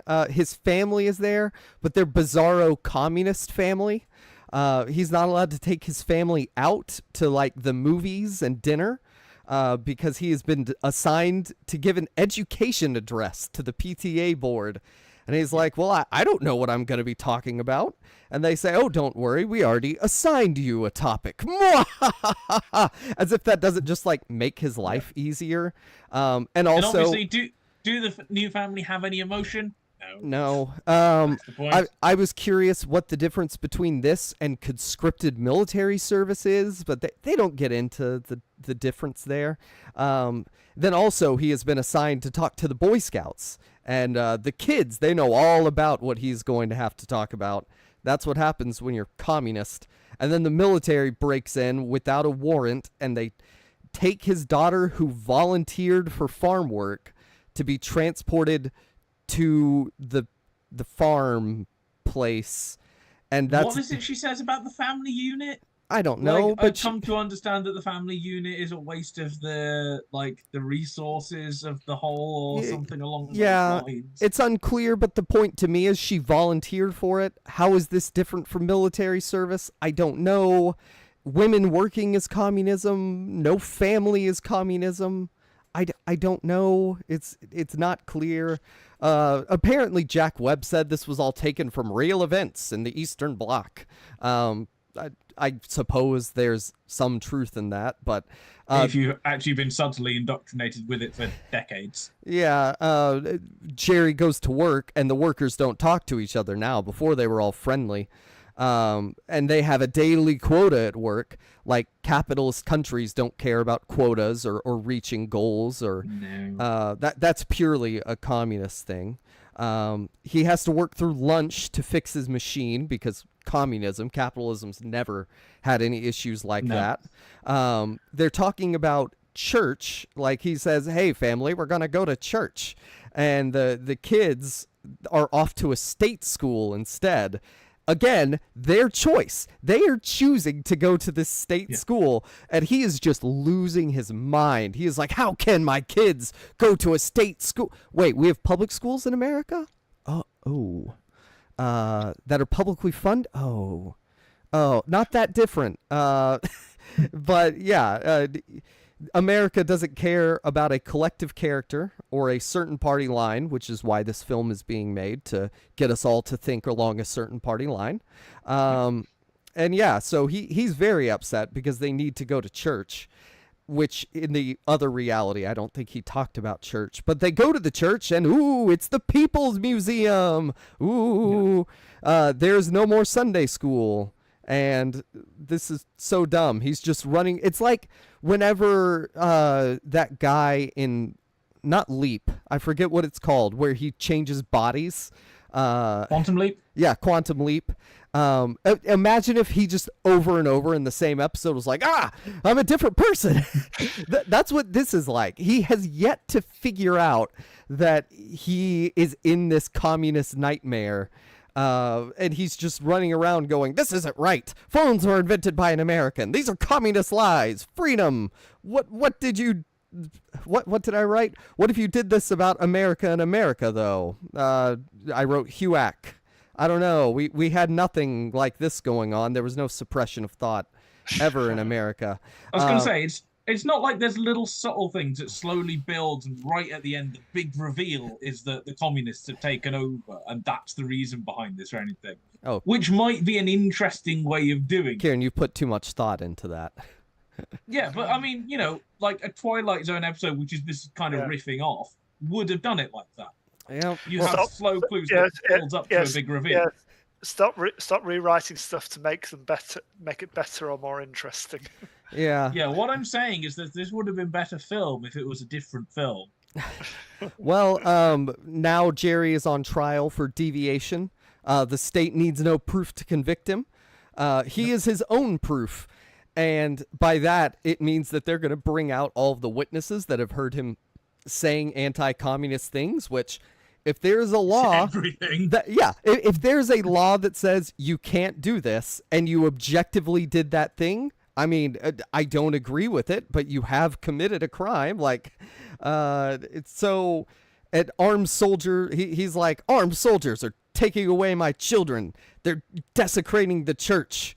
Helen, the wife's name is Helen. She testifies against him. Literally all of the witnesses are just telling the truth, so I don't know what the problem is.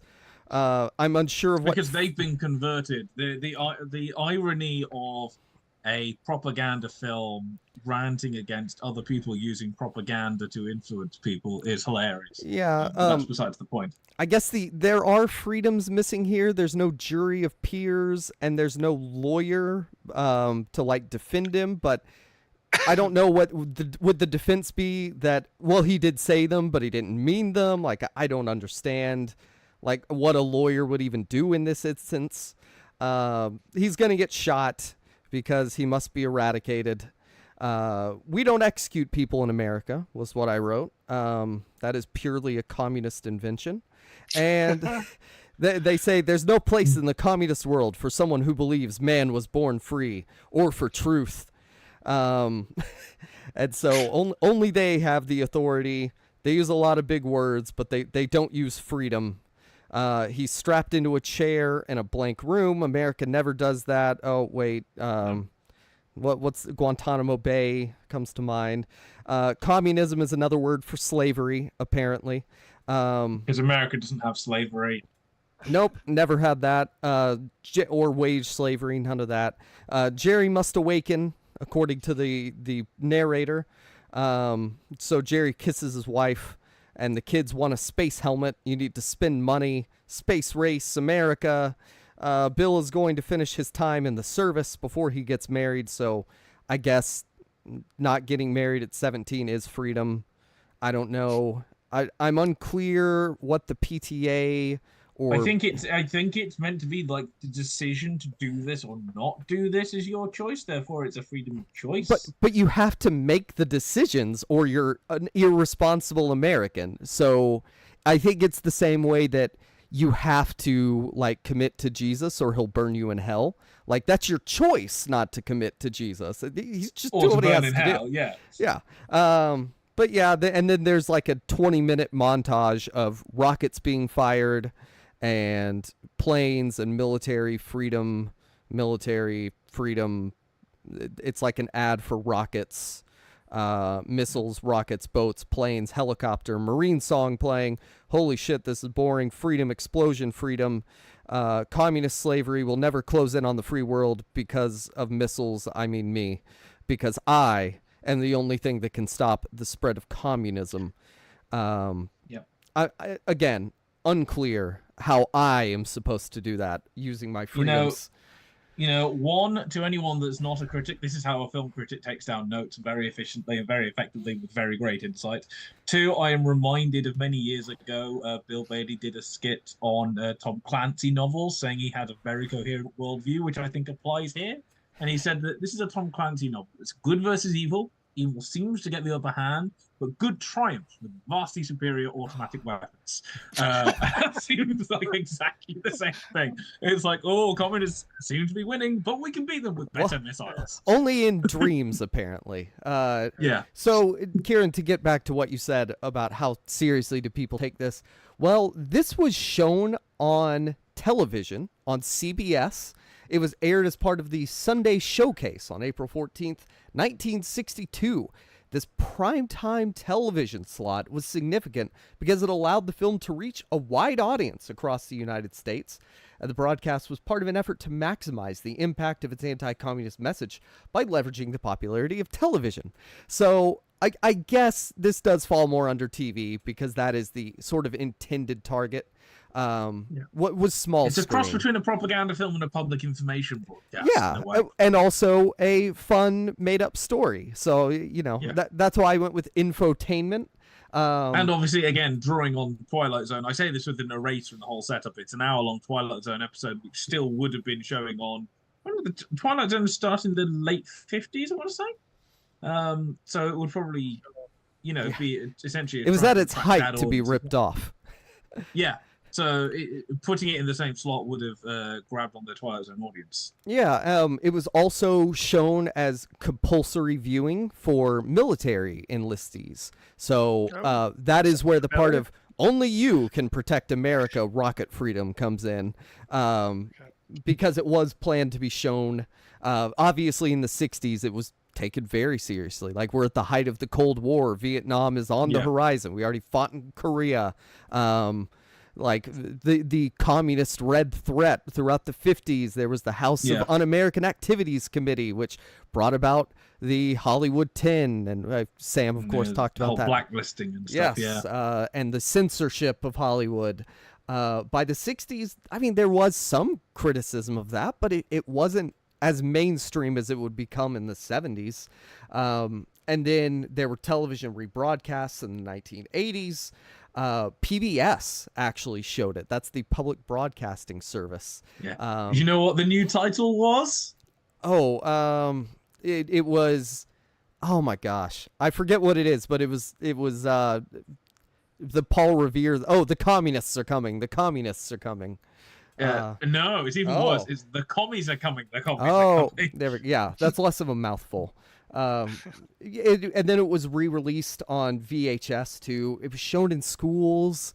Like this was a popular piece of anti-communist media, and I think part of that has to do with the fictionalized story aspect of it, where the kids could watch a story. You know, it's not just a boring documentary like the 8 movies y'all watched. It's something that the kids can watch and go, wow, I sure like that Bill fella with his fast cars and fast talking. You know, he's a real, I don't know, Leave It to Beaver character. All-American hero, you know. Which I think is sort of a way to show that the Department of Defense was really working off the how do you do fellow kids model of creating early 1960s media.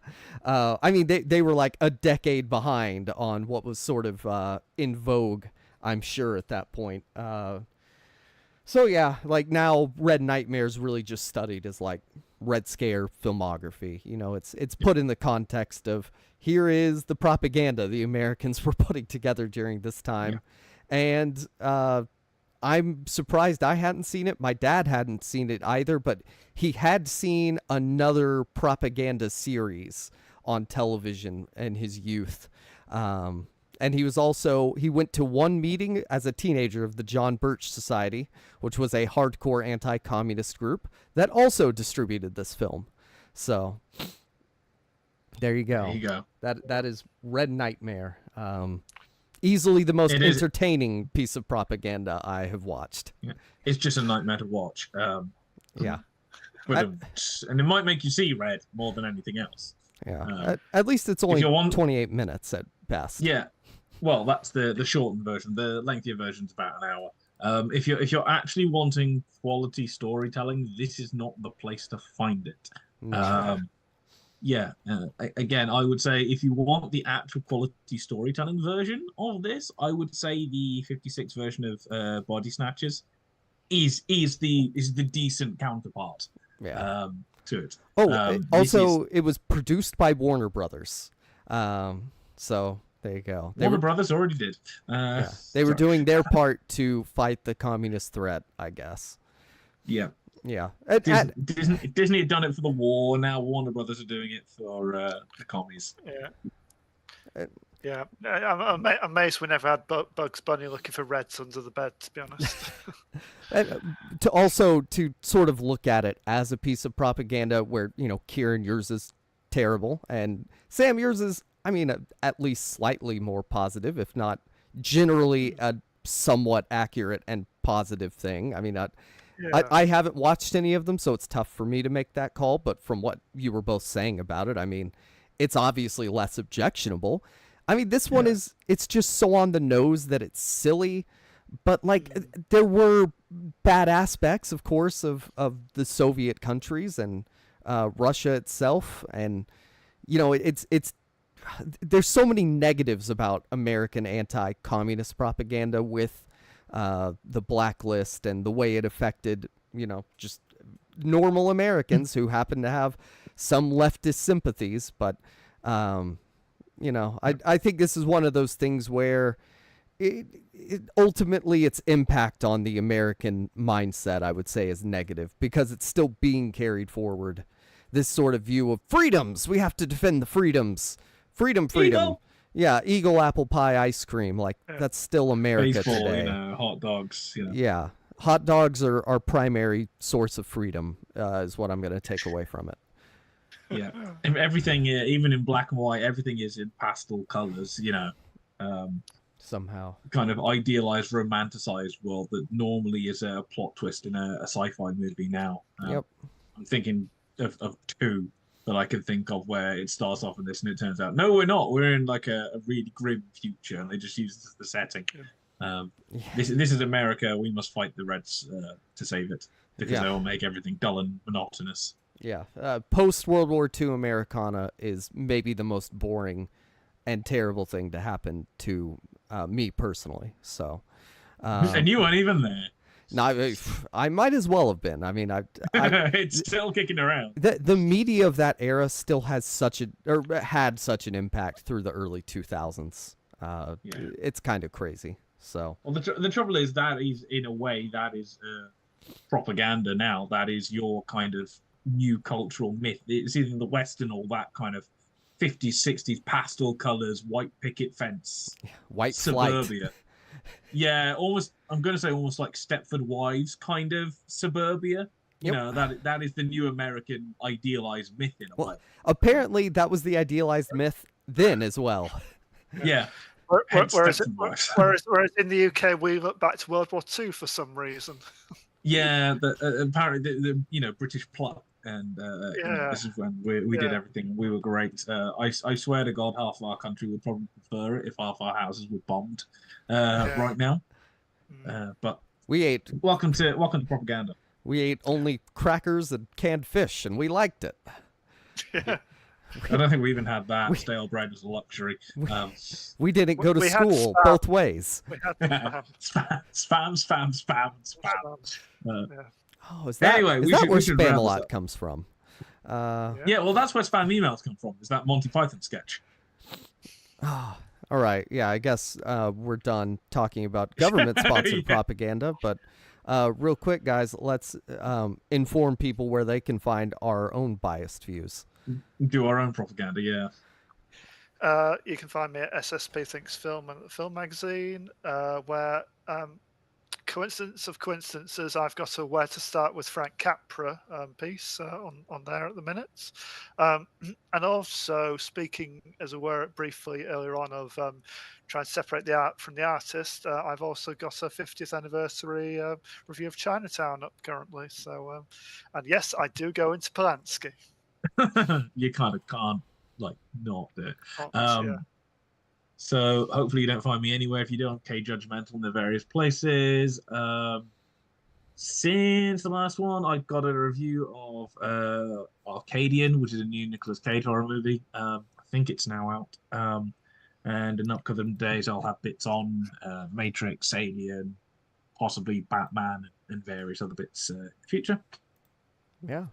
And let's see, you can find me at Jacob Film Guy. I have stuff at the Mad Magazine, or sorry, the Film Magazine. I do not write for Mad Magazine. I wish I wrote for Mad Magazine. That's the dream. I tell you what. No. Yeah, it would be a dream because it means you'll have written something. Yes. I reckon we should have an applause sound if you come onto one of these and you've written something recently. We should set off an applause thing and get some party pops ready. I'm too lazy to put that effect into my board. But I will recommend, we have a review of The Hitman with Gwen Powell. That is a guest review by Rayana Nurmahi. And I hope I have that name right. But yeah, they got that written for TFM. And I watched The Hitman or Hitman, and it's fine. Yeah. Kieran, it's one where you would hate the voiceover because that's the worst part about it. And also the very confusing love interest character. Yeah, it's fine though. Like it's enjoyable. It's on Netflix or whatever. But if you want to know what they think about it, obviously go check out the review. Yes. And then Kieran, I was also going to plug your Bad Boys. I forgot I did Bad Boys. Yeah. Bad Boys ranked because we mentioned it today. So. Yeah. And I have my review of Bad Boys Ride or Die out. Yes. And Joe also wrote 22 world-class football movies, soccer football, not American. So yeah, there you go. Yeah. If it was American one, it'd probably be. Could you do one with American football if the one team is all in red? They'd probably be all exactly the same. Sorry. Yes. I should shut up. Well, let's wrap this up. Yeah, you should go buy our Redbubble stuff and give us money on PayPal if you don't want to accumulate capital or things. So yeah, if you actually want to be a communist, give us the money so that we can be capitalists and you can be poor communists. Exactly. So that is it. Thank you for listening and goodbye. Adios. Bye.